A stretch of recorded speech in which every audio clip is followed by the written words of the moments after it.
America के साथ trade deal के बाद नरेंद्र मोदी नए मिशन पर हैं। 7 और 8 फरवरी को प्रधानमंत्री मलेशिया के दौरे पर होंगे। इस दौरान उनकी मलेशिया के प्रधानमंत्री इब्राहिम से मुलाकात होगी। दोनों ही नेता आपसी संबंधों की मजबूती को लेकर एक बैठक भी करेंगे। बैठक को लेकर मलेशिया में रहने वाले करीब 3 मिलियन भारतीय एक्साइटेड हैं।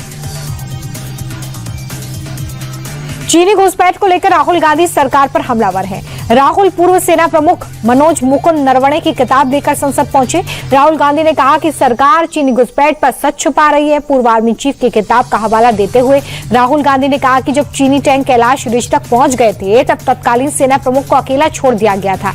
उस मुश्किल वक्त में प्रधानमंत्री नरेंद्र मोदी ने अपनी जिम्मेदारी नहीं निभाई।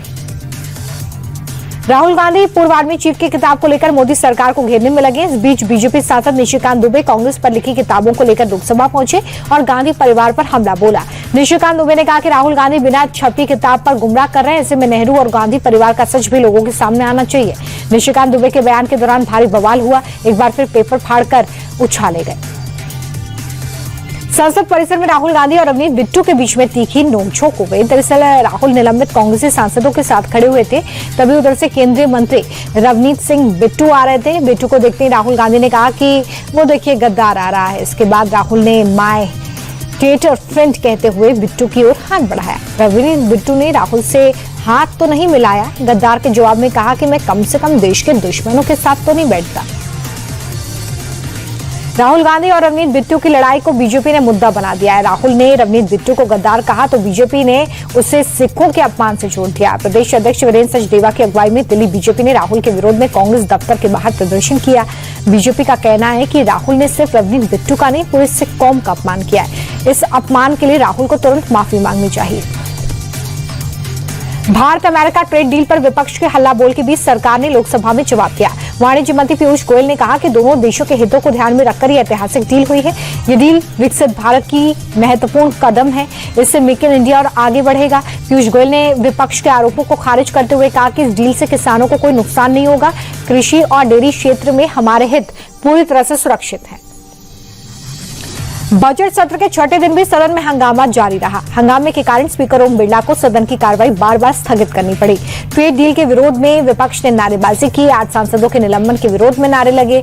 इसके बाद कांग्रेस सांसदों ने संसद की सीढ़ी पर प्रधानमंत्री कॉम्प्रोमाइज्ड पोस्टर लेकर प्रदर्शन किया। संसद के बजट सत्र में सरकार और विपक्ष का हंगामा थमने का नाम नहीं ले रहा है। बजट सत्र के छठे दिन भी संसद में जबरदस्त हंगामा हुआ। सदन के अंदर और बाहर तो हंगामा हो ही रहा है। लोकसभा स्पीकर के ऑफिस में भी बवाल हुआ। सत्ता पक्ष और विपक्षी सांसदों की तरफ से स्पीकर के ऑफिस में बहस की गई। बीजेपी और कांग्रेस सांसदों के बीच जमकर बहसबाजी देखी गई।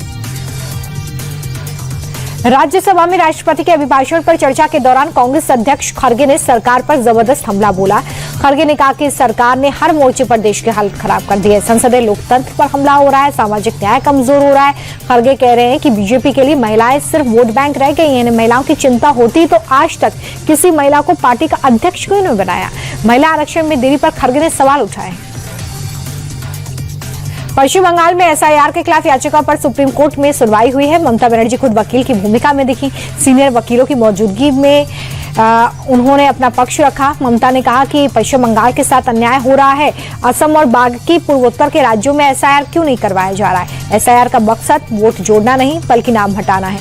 सुप्रीम कोर्ट ने चुनाव आयोग को नोटिस जारी किया है। जवाब दाखिल करने के लिए कह दिया है। अगली सुनवाई सोमवार को है।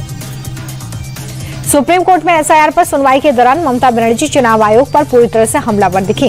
ममता ने कहा कि 6 बार चुनाव आयोग को चिट्ठी लिखने के बाद भी कोई जवाब नहीं मिला। इलेक्शन कमीशन व्हाट्सएप कमीशन बन गया है। ममता बनर्जी खुद की दलील पेश कर रही थी, जबकि उनकी ओर से कपिल सिब्बल और श्याम दीवान जैसे सीनियर वकील भी मौजूद थे। सुप्रीम कोर्ट ने कई बार ममता बनर्जी को दलील रोकने और वकील के जरिए बात करने को कहा। कर्नाटक विधानसभा में पूरी रात हाई वोल्टेज ड्रामा हुआ।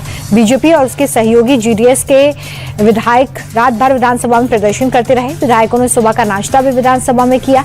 बीजेपी और JDS excise minister RB Timmapur के इस्तीफे पर अड़े हुए हैं। आरोप है कि एक्साइज डिपार्टमेंट में बड़े पैमाने पर भ्रष्टाचार हो रहा है। कथित घोटाला 6000 करोड़ रुपए का बताया जा रहा है। करीब 1 साल के बाद मणिपुर से राष्ट्रपति शासन हटा दिया गया है। आपको बता दें कि पिछले 9 फरवरी को तत्कालीन मुख्यमंत्री एन बीरेन्द्र सिंह ने इस्तीफा दिया था, जिसके बाद 13 फरवरी को राज्य में राष्ट्रपति शासन लगा दिया गया था। प्रदेश से राष्ट्रपति शासन हट गया है। दरअसल मणिपुर में लंबे अरसे तक कुकी और मैतेई समाज के बीच हिंसा हुई थी, जिसके बाद मुख्यमंत्री को इस्तीफा देना पड़ा था।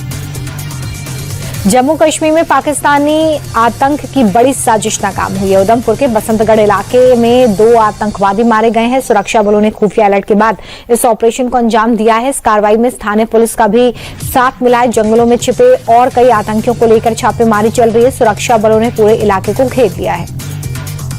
टर्की एयरलाइंस के एक पैसेंजर प्लेन की कोलकाता में इमरजेंसी लैंडिंग कराई गई है। दरअसल काठमांडू से डिपोर्ट हुए इस प्लेन को इस्तांबुल जाना था, जहां रास्ते में पायलट को इंजन में आग लगने की जानकारी मिली। फौरन कोलकाता एटीसी को संपर्क किया गया। स्टाफ की सूझबूझ से प्लेन को कोलकाता हवाई अड्डे पर लैंड कराया गया। प्लेन में सवार सभी लोग सुरक्षित हैं।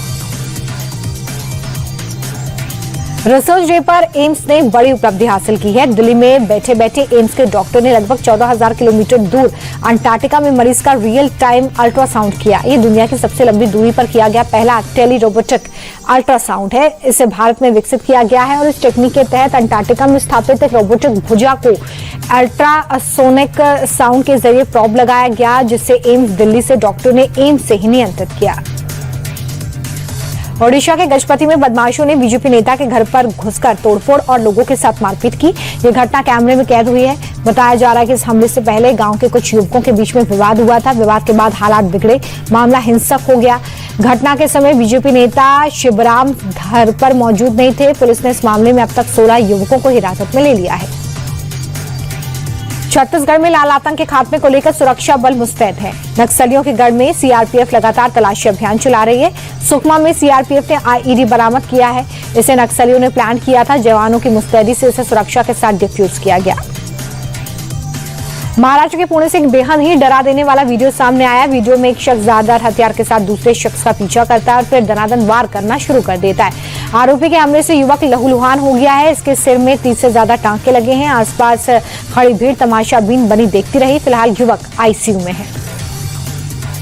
बिहार के समस्तीपुर में एक बार फिर से रफ्तार का कहर देखने को मिला है। तेज रफ्तार से आ रहे ट्रक ने कार को टक्कर मार दी। कार ट्रक से टकराई, जिसके बाद अगले हिस्से में फंस गई और करीब 200 मीटर तक उसे घसीटता चला गया, जिसके बाद सीसीटीवी फुटेज सामने आया है। हादसे में कार सवार बाल बाल बच गए हैं। ग्रामीणों ने हिम्मत दिखाते हुए कार में फंसे लोगों को बाहर निकाला और अस्पताल में भर्ती करवाया। क्या होगा अगर आपके घर की अलमारी में अचानक सांप घुस जाए? केरल के कोट्टयम जिले में ऐसा ही एक वीडियो सामने आया है। एक शख्स अलमारी में रॉड डालता हुआ दिख रहा है, तभी अचानक अलमारी के अंदर से विशाल कोबरा निकलता दिखा। घर की अलमारी से कोबरा निकलने के बाद लोगों में दहशत है। हालांकि वन विभाग ने समय रहते इसे रेस्क्यू कर लिया है।